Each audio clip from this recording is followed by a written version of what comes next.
What's on, ladies and gentlemen? My name's Ross, I like games, and today we are going to do our very best to have a look at the best deck in Keyforge. Now, this comes with a gigantic caveat. We don't really know what the best deck in Keyforge is. We've just started Chainbound Events. I've done a video about that. I'll pop a link in the description. And they haven't been going very long. But the fact of the matter is, when you do well in Chainbound Events, you get chains, hence the name. So what we can do is we can have a look at the decks that have got the most chains.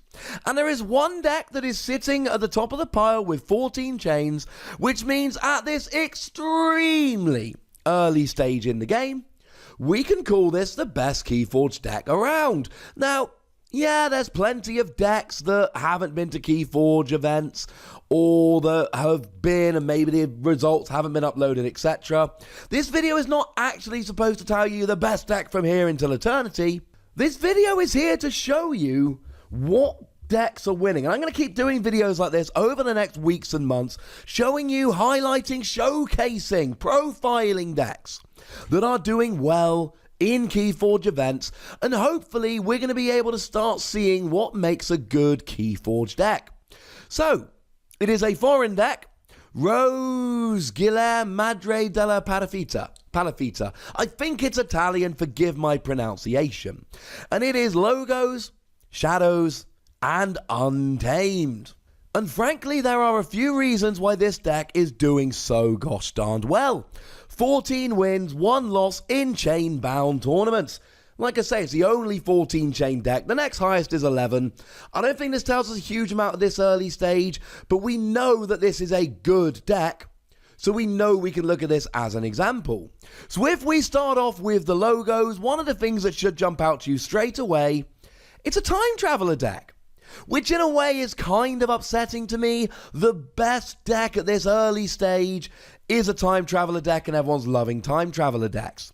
Time traveler, when you play it, you get an ember bonus and draw 2 cards, and then as an action you can shuffle it into your deck, and it always comes with the special rare Help from Future Self, which has an ember bonus and lets you search your deck or discard pile for a time traveler and put it into your hand. Yeah, that's pretty good, to be honest with you. And it has library access. You see, library access is the ridiculous card, which is limited to 1 per deck, link in the description, which says for the remainder of the turn, each time you play another card, draw a card. And make no mistake about it, this is one of the very, very best cards in the entire game. And the combination of library access and time traveler really is a huge advantage here. But that's not the only good stuff about the logos list. One of the things you're probably seeing here is, hang on a second, there's a little bit of draw power here, because we've also got 2 copies of Quixo the Adventurer. And Quixo the Adventurer has got Skirmish. When you use it to fight, you don't take damage in return. So this is on your turn when you instigate the fight. And if you survive a fight, you draw a card. But of course, you've got Skirmish. So if you start the fight, you're going to survive the fight, and you're going to draw a card. So between Quixo the Adventurer, Time Traveler, and Library Access, we're actually rocking a little bit of draw power here. And I would be remiss at this stage if I didn't mention Mother. You see, ladies and gentlemen, Mother is one of the best cards in Logos. And what Mother says is, when you refill your hand at the end of your turn, you refill your hand to 1 additional card. That is ridiculous draw power in a game which really doesn't rely on draw power that much. Having a combination of Time Traveler, 2 Quixo the Adventurer, Mother, and Library Access, that gives you quite a lot of draw. Now, if we quickly have a look through the rest of logos here, Effervescent Principle makes both players lose half of their ember and you gain a chain. Really nice to stop your opponent forging a key.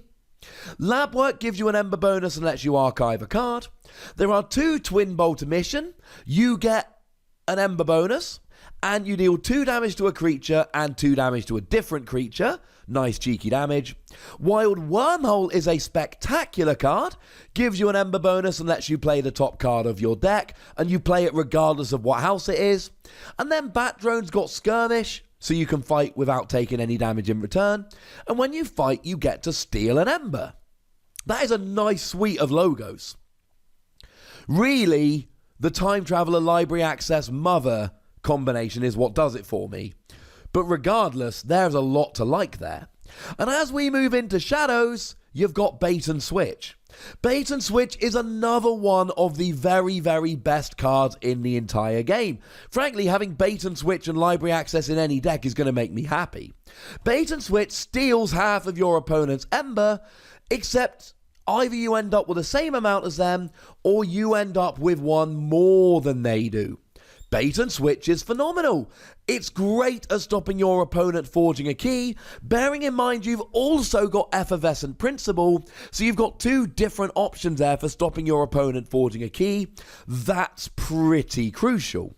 Now, with it being Shadows, we've got a few options other than Bait and Switch for stealing Ember. We've got Nerve Blast, steal an Ember and then deal 2 damage to a creature. That's pretty nice. We've got Relentless Whispers. It's got an Ember bonus. You deal 2 damage to a creature, but if it destroys them, you get to steal an Ember. That's pretty nice. We've got Moon Cursor, that when you fight, you steal an Ember. We've got Umbra, 3 of them. When you fight, you steal an Ember. And Dusk Runner, an upgrade you put on a character, and when you reap, you steal an Ember.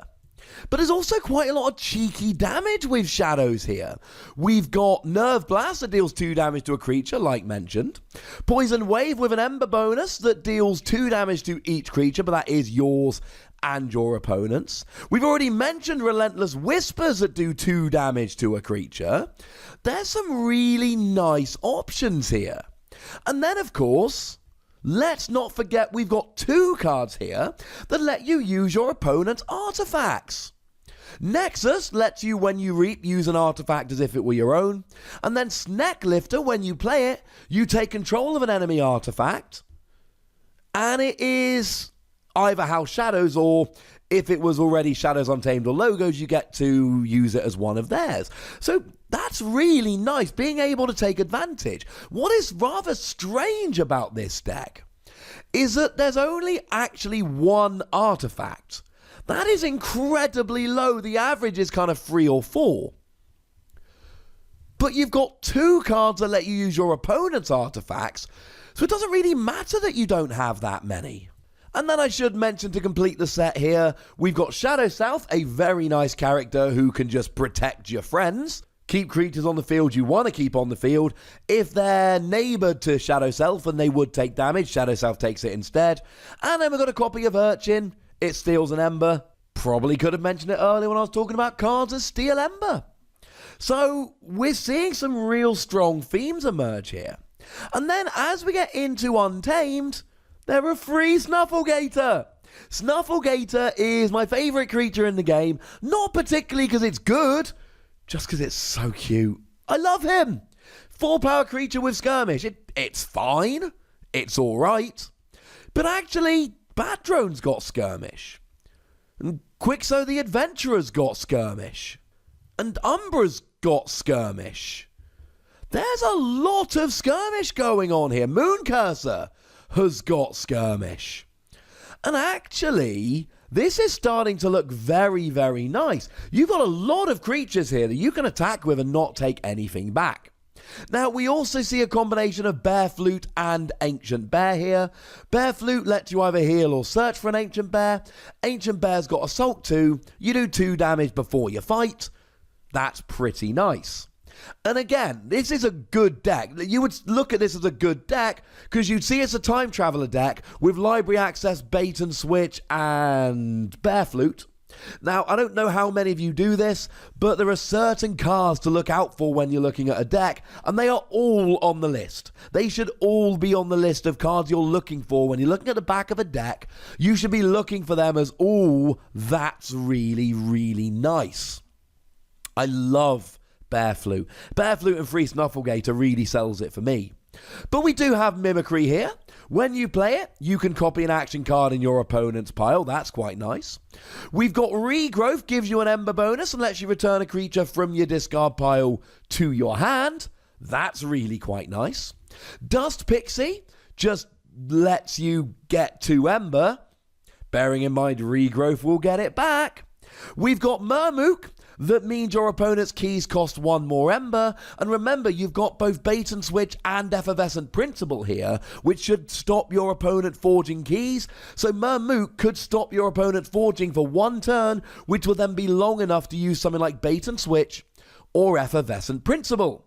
We've got Mushroom Man, which looks really weak, but actually it's an 11 power until you forge a key. Then it's an 8 power, and then once you forge 2 keys it's a 5 power. And then I think one of my favourite things about the entire deck, 2 copies of Hunting Witch. Now Hunting Witch isn't a great creature, it's 2 power, no elusive, no skirmish. But every time you play another creature, you gain an ember. That's really nice. And you've got 2 Hunting Witch, so if you can get them both down, every time you play a creature, you gain 2 ember. Now, this is where we take a quick look, and I've taken this graph from burgertokens.com. We have 21 creatures. You can see from the graph, this is well above the average number of creatures, which is like 16, 17 creatures. 21 is a large amount of creatures. And when you combine the 21 creatures with 2 Hunting Witch, that's starting to look pretty good. If we look at the amount of bonus ember you're generating from your ember bonuses, it's right in line with the average deck. It's not particularly impressive. There's no key cheating here like key charge, but it doesn't matter. There are so many good things about this deck, and like I said at the beginning, and let me repeat it now, yes, I know we've only had a few Chainbound events. I know that that does not mean this is the very best deck, but right at this moment, it is the deck with the most chains, which is about the best way we've got for measuring decks. And it's not like it's a fluke, because as we look through this deck, there are several things we like. We've got Effervescent Principle and Bait and Switch to stop keys coming out. We've got draw power in terms of Time Traveler, Double Quixo, and Mother, and Library Access. We've got many creatures with Skirmish, and then we've got 2 Hunting Witch in a deck that has far above the average amount of creatures. And at this stage, like me, you should be looking at this deck and going, well, no wonder it's got 14 chains. It's ridiculous. The other thing I think that we prove with this deck, everyone's kind of assumed that Time Traveler is good, and Library Access is good, and Bait and Switch is good. There are many cards in this deck that we've all been saying, well, yeah, of course they're good. And actually, this seems to prove it. Now, we are very early on here. My plan is to keep bringing you deck profiles over the next weeks and months as we get more and more events and really start to break down what a good Keyforge deck looks like. So let me know in the comment section if that sounds like fun, and let me know in the comment section what you think about this deck. Do you think it's as good as it looks, as good as it's proven to be early on, or do you think it's a flash in the pan? Let me know, ladies and gentlemen. Go nuts. But do please remember the most important thing as always, be nice, would ya? And then make sure you like this video, subscribe to this channel, and follow me on Twitter at the Wossy, where we talk about games like Keyforge. But by far the most important thing as always, look after yourselves until next time. Thank you very much for watching. My name's Ross, and you've been watching Wossy Plays.